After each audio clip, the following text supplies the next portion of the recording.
just think we should be inclusive. Of whom? Truly, does Caitlin Clark, does Sophie Cunningham have the requirement? Are they required to be inclusive of LeBron James? Answer it. Answer the damn question. Are they hashtag part of the problem if they say no to someone of that size and strength coming into their locker room and playing against them on the basketball court because they're not going to be, quote, inclusive in your world? I don't think we should feel like our safe space is being threatened. That's what I enjoy about the WNBA, and I think we have to continue to safeguard that. I come from a space of inclusion, and the narrative that I think that is problematic is to suggest that, number one, that transgender athletes are the biggest problem in women's sports. And I think this is what's bothersome, is that there's a faction of people in our country that are making this a massive issue. We have some issues. Number one, we need to protect trans kids. Every kid. To me, it's a human rights issue. How about Reeve's comments, incredibly thoughtful, easy to find online, and just encourage anyone to go and listen. Very thoughtful. Easy to find. I would encourage it. Why don't you keep your mouth shut? You have no idea what you're talking about, Rebecca. I challenge you, Rebecca, come on this show. Let's have a debate. If you have any guts whatsoever, you come right here. I will let you finish your answers. I will let you make all your points. Instead of just trying to propagandize the ESPN audience, which you would fall out of your damn chair if you saw LeBron James show up at an Indiana Fever game. You'd fall out of your damn chair. Sophie Cunningham said something honest, and now half the league is treating her like she committed a crime. Wanting to protect young girls who shouldn't have to go against biological men. Just can you expand your viewpoint on that? I mean, I think I said what I said. I think it's kind of common sense. And I think I'll always believe in that. I think it's really important to protect children. And that's little girls who are also involved in that category. And so I stand on what I said, and I'll always believe that. That is what started this entire avalanche. It was not a rant, nor was it an attack on a teammate. She simply answered a reporter's direct question honestly. No one forced the topic on her. She gave a genuine response instead of the usual safe, forgettable answer that athletes are often expected to give in situations like this. Like I said, 65 to 80% of people within America, according to recent polls, including one from Gallup and others, believe with what Sophie Cunningham is saying, that biological men should not be able to play against women in sports. Now, that is definitely not something that WNBA fans agree with. This is also the same day that we see the jersey burning clip. Somebody burned Sophie Cunningham's jersey. They said it was because of her thoughts on trans women in sports. Burning a jersey never really makes any sense to me. I would just sell it. That person seems like they could use them. Ever since those words left her mouth, it has felt like the entire WNBA has decided she needs to be put back in her place. She has been booed by opposing crowds in multiple cities and arenas.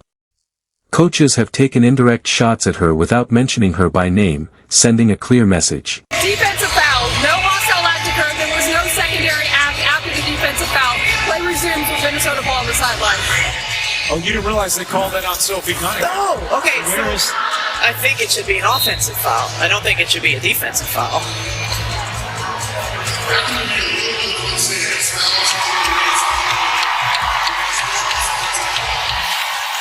And here's the thing. Now, when During one possession, Cunningham took a hard elbow directly to the mouth. It was not a minor graze or incidental contact from two players battling for position. The impact snapped her head backward and briefly sent her to the floor. The officials immediately stopped play to review the incident for a possible hostile act, indicating they believed it deserved a closer look. Please explain to me, how is this a foul on Sophie Cunningham? How in the world is that not an offensive foul? Here it is again. How can you possibly call that a defensive foul? After reviewing the play, however, the officials called a foul on Cunningham rather than on the opposing player, Alana Smith. The league later explained that Cunningham had reached in before the elbow occurred, which technically addressed the sequence of events. However, many viewers who watched the replay frame by frame questioned whether that explanation reflected the most significant contact during the play. Closer look at the monitor. A foul on Sophie Cunningham. Sophie Cunningham lost teeth, but it wasn't a foul. How about a WNBA refs? This is just a defensive foul. Thank you for the review. Just a defensive foul. No hostile act. Just a foul on Sophie Cunningham. They call that a foul on Sophie Cunningham. Clear as day. She got 14 of her teeth on the ground.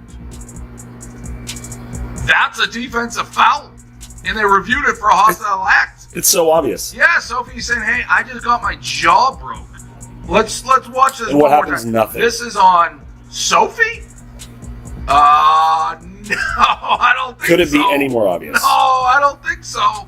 Elbow to the jaw to 14 teeth gone. That's offensive, bruh. It's insane to me that this league will treat their biggest draw the way they do. She's missing teeth now, but she didn't get a foul. No, but I'm sure it's just coincidence. I'm sure the ref just missed it, right? Even the television analysts covering the game expressed surprise. During the live broadcast, they suggested the contact looked more like an offensive foul than a defensive one. This was not simply a reaction from frustrated fans on social media after the game. The commentators themselves questioned whether the ruling matched what they were seeing on the replay. As a result, Cunningham left the review not only after taking a hit to the face but also with a personal foul charged against her. Not only does Sophie Cunningham have to deal with backlash from her fellow athletes and some viewers, but it seems like she's dealing with the refs as well. Look at this. It's a defensive foul. No hostile act occurred. There was no secondary act after the defensive foul. Play resumes with Minnesota ball on the sideline. Oh, you didn't realize they called that on Sophie Cunningham? Oh, okay. So I think it should be an offensive foul. I don't think it should be a defensive foul. The conversation extended beyond officiating when Minnesota Lynx head coach Cheryl Reeve addressed the controversy before the teams even played each other. Speaking to reporters, Reeve discussed the importance of supporting transgender youth and criticized what she described as a harmful narrative. Although she never mentioned Cunningham by name, many observers interpreted the comments as a response to Cunningham's earlier remarks. I think the commissioner and the league have a responsibility to ensure that any topic that could be problematic for players that they perceive to be unsafe or threatened in any way or discriminated against. I think that's it's something that's fair for our leadership. I'm quite sure that they have eyes on and ears on to make sure that it's a safe space for everyone. And that's what makes our league beautiful. In terms of my views, as I said last week, I come from a space of inclusion, and the narrative that I think that is problematic is to suggest that number one, that transgender athletes are the biggest. Reeve reinforced that message during the game by wearing a shirt that read, "Trans kids belong." Coaches frequently use clothing and pre-game appearances to express causes they support, and Reeve had every right to do so. Even so, many people viewed the timing as a deliberate statement connected to the ongoing discussion surrounding Cunningham. Cheryl Reeve wearing a shirt today in support of trans kids. Trans kids belong on the shirt. This in the aftermath of Sophie Cunningham's recent comments. We actually saw Cheryl and Sophie speaking at center court pregame. Before tip-off, television cameras captured Reeve and Cunningham talking at midcourt. No one outside that conversation knows exactly what was said. Reeve later described the exchange as cordial and explained that both of them understood they had public platforms and wanted to educate people, even though they disagreed on the issue. Nevertheless, the scene drew significant attention because it came immediately after the public comments and visible messaging surrounding the controversy.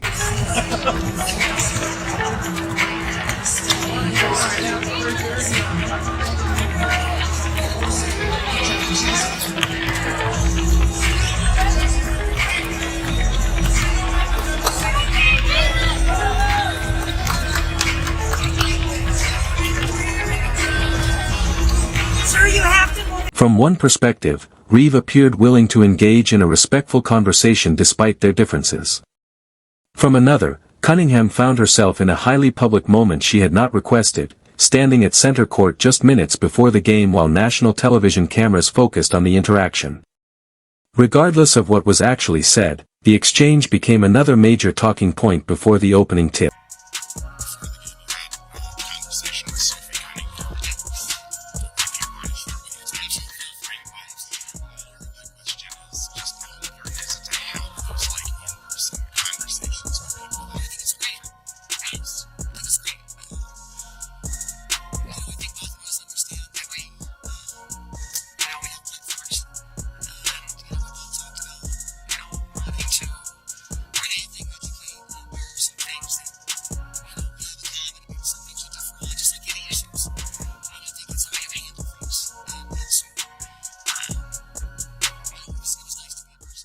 Once the game began, the crowd made its feelings clear.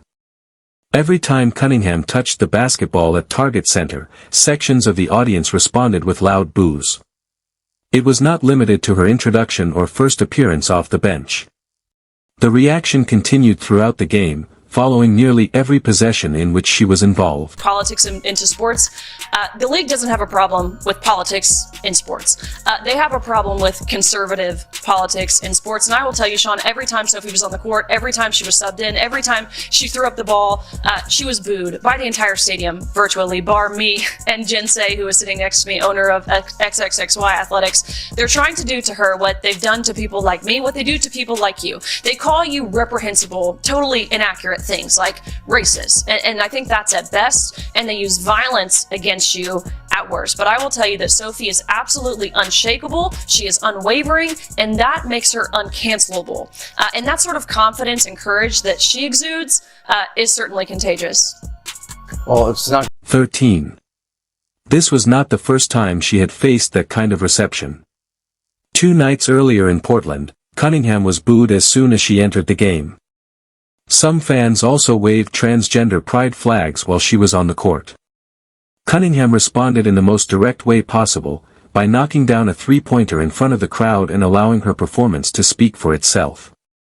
Regardless of where people stand on the broader issue, performing under that level of scrutiny requires considerable mental toughness.